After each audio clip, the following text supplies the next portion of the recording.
بسم اللہ الرحمن الرحیم. السلام علیکم. سیاست ٹو نائٹ کے آج کے پروگرام کے ساتھ میں ہوں شمائلہ چودھری.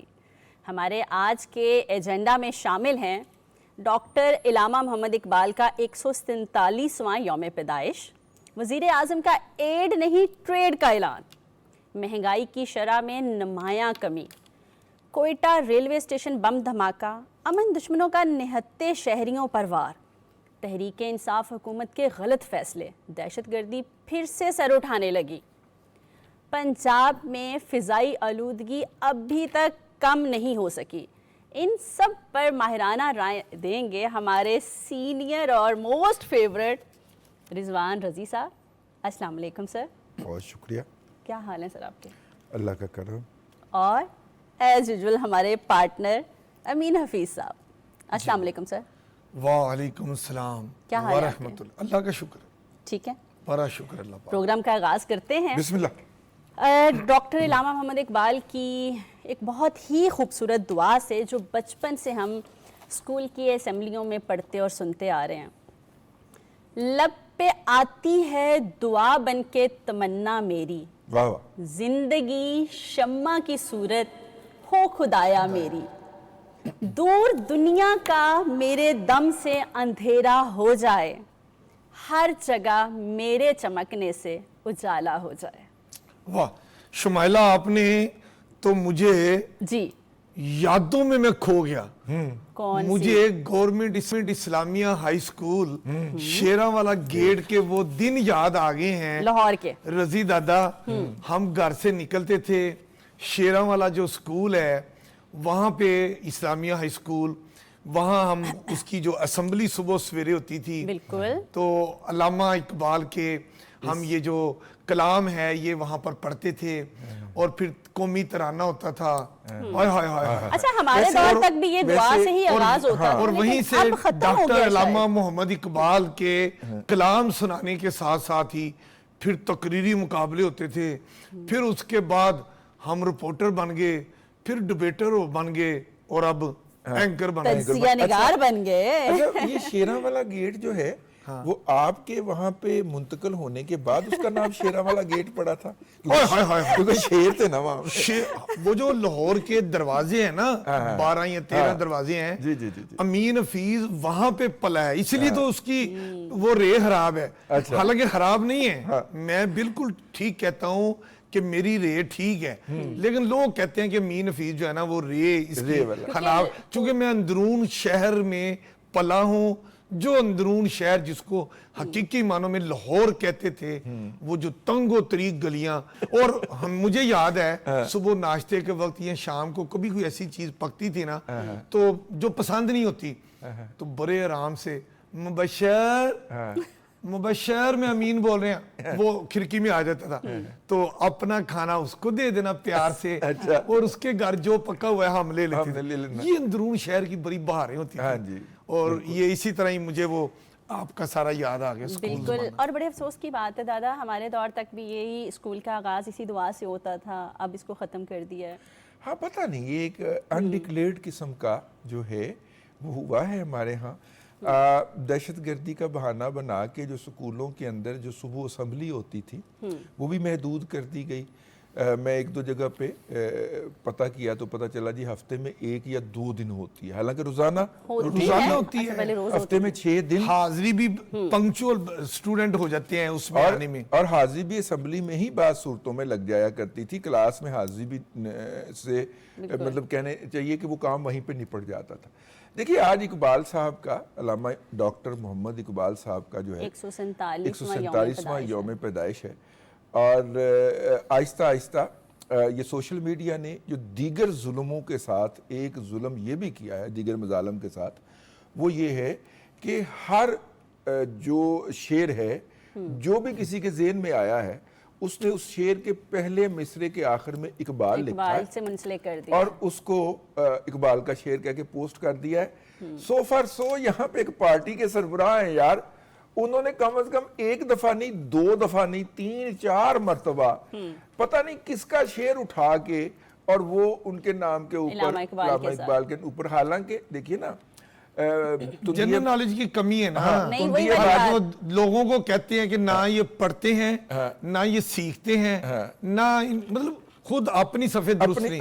اب آپ دیکھیے کہ ایک شعر ہے, پڑھتے ہیں نہ کوشش کرتے ہیں, نہ یہ تندی باد مخالف سے نہ گھبرایا عقاب, یہ تو اٹھتی ہے تجھے اونچا اڑانے کے لیے, یہ تو چلتی ہے تجھے. اب یہ شعر علامہ اقبال کا نہیں ہے, لیکن جن شاعر کا ہے نا وہ ہیں سیالکوٹ کے ہی. اچھا اثر تو آنا تھا نا جی. اچھا شاہین کو عقاب کر دیا. میں عرض کر رہا تھا علامہ اقبال رحمۃ اللہ علیہ کی جو شاعری ہے اس کے دو حصے ہیں. ایک 1921 کی جو تحریک خلافت موومنٹ تھی اس سے پہلے کا, اور دوسرا حصہ بعد کا. اچھا دادا یہاں پہ میں ایک کویسچن کر لوں پلیز؟ جی جی جی پلیز اجازت پلیز. مجھے یہ کلیئر کر دیں کہ ڈاکٹر علامہ اقبال جو تھے وہ فلسفی تھے, شاعر تھے, یا مسلمانوں کے لیڈر تھے؟ دیکھیے اگر مسلمانوں نے کھینچ تان کے ان کو کھڑا بھی کیا الیکشن کے اندر, جیتے بھی وہ ایک مرتبہ, لیکن انہوں نے قیادت بڑی فراخ دلی کے ساتھ محمد علی جناح صاحب کے سپرد کی. اور محمد علی جناح صاحب جب مسلمانوں کی باہمی چپکلش سے مایوس ہو کے برطانیہ چلے گئے تھے تو علامہ اقبال نے ان کو خط لکھے, خطوط لکھے کہ آپ واپس آئیں اور یہ قیادت سنبھال لیں. ایسے ہی ہے. اگر وہ لیڈرشپ کا ان کو شوق ہوتا تو وہ خود آگے بڑھتے, نہیں انہوں نے جناح صاحب کو آگے بڑھایا. تو اس لیے ہم ان کو یہ تو کہہ سکتے ہیں کہ ہم انہیں قائد سمجھتے ہیں, لیکن انہوں نے قیادت کا جو صحرا تھا, جو تاج تھا, وہ جناح صاحب کے سر پہ سجایا. تو یہ تو پہلو نپٹ گیا. دوسری بات یہ کہ فلسفی کے اندر انہوں نے پی ایچ ڈی کی ہوئی تھی, اور جرمنی اس وقت فلسفے کا مرکز تھا, نٹشے اور اس سے پہلے گوئٹے. وہ وہاں پہ جا کے اقبال نے اپنی پی ایچ ڈی مکمل کیا. گئے تو یہاں سے برطانیہ تھے نا جہاز پہ بیٹھ کے, ٹھیک ہے, لیکن پی ایچ ڈی جا کے اس وقت ڈاکٹریٹ آف لٹریچر کہا جاتا تھا, ڈیلٹ, تو وہ انہوں نے جا کے جرمنی میں مکمل کی. یہ بھی میرا مطلب ہے کہ فلسفی کے حوالے سے ان کی یہ پہچان ہو گئی. گورنمنٹ کالج لاہور سے جب انہوں نے ایم اے فلسفہ کیا ہے, سر میں گولڈ میڈل لیا ہے, ٹھیک ہے. جس طرح ہمارے امین حفیظ صاحب بھی گولڈ میڈلسٹ ہیں, اس طرح علامہ اقبال بھی گولڈ میڈلسٹ تھے. اچھا اس کے بعد اگر تیسرا پہلو آپ نے کون سا کہا ان کا, کہ وہ شاعر ہیں. شاعر. اچھا دیکھیے شاعری جو ہے نا وہ ان کی آفاقی ہے, اور یہ میں اپنی طرف سے کوئی کلیم نہیں کر رہا. آفاقی مطلب امام غزالی کے بقول ایک نسل کا جو عرصہ ہوتا ہے وہ تقریباً 37 سال ہوتا ہے. جو لٹریچر, جو قرآن کی تفسیر ایون لکھی جاتی ہے وہ اس وقت کی نسل کو سامنے رکھ کے لکھی جاتی ہے, تشریح کی جاتی ہے. جو لٹریچر ہوتا ہے, شاعری, جو لٹریچر تخلیق ہوتا ہے, وہ اس دور کی نسل کے لیے, انسانوں کے لیے تخلیق ہوتا ہے. اور اگر وہ اگلی نسل تک آ جائے تو کہا جاتا ہے کہ یہ مطلب کہ دائمی ہے, کیونکہ اگلی نسل میں ٹرانسفر ہوا ہے. اگلی نسل نہ صرف کہ اس کلام کو پڑھ رہی ہے بلکہ اڈیپٹ کر رہی ہے. ایسا ہی ہے, تو وہ دائمی ہو گیا. ہاں, علامہ اقبال صاحب کو اس دنیا سے گئے ہوئے 1940 کے اندر وہ تشریف لے گئے نا اس دنیا سے, تو تقریباً آپ سمجھ لیں کہ 80 سال ہو گئے ہیں. تیسری نسل کے اندر آج ہم بیٹھے اقبال کی شاعری کو ڈسکس کرنے کی کوشش کر رہے ہیں. دنیا کی بہترین یونیورسٹیوں کے اندر اقبال چیئر قائم ہوئی ہوئی ہیں.